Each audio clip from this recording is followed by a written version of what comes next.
J'ai effacé comme un nuage tes transgressions et comme une nuée tes péchés. Reviens à moi, car je t'ai racheté. Ésaïe chapitre 44, verset 22. Observons avec attention cette similitude. Nos péchés sont comparés à un nuage. Comme les nuages ont diverses formes et différents reflets, ainsi sont nos transgressions. Comme les nuages obscurcissent la lumière du soleil et assombrissent le paysage terrestre, ainsi nos péchés nous cachent la face lumineuse de l'Éternel et nous font asseoir à l'ombre de la mort. Ce sont des choses nées de la terre, qui poussent de la boueuse existence de notre nature, et quand elles sont ainsi amassées, que leur mesure est pleine, elles nous menacent de la tempête et de l'orage. Hélas, contrairement aux nuages, nos péchés ne produisent pas de douces averses ou ondées, mais plutôt nous menacent de nous faire subir un déluge des torrents enflammés de la destruction. Ô toi, sombre nuage de péché, comment peut-il faire beau en ton âme, tandis que tu demeures dans le péché ? Que notre œil réjoui demeure sur l'acte notable de la miséricorde divine.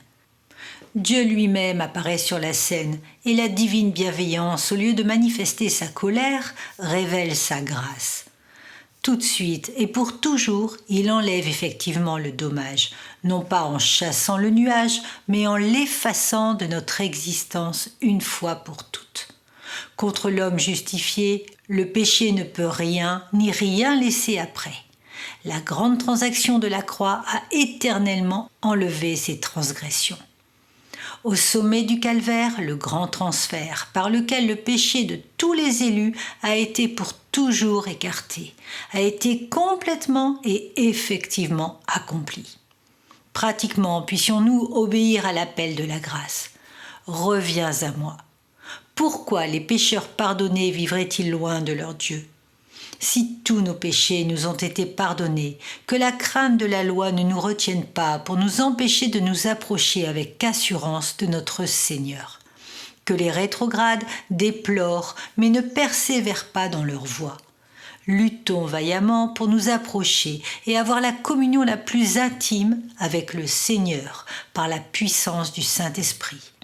Ô Seigneur, aujourd'hui, restaure-nous.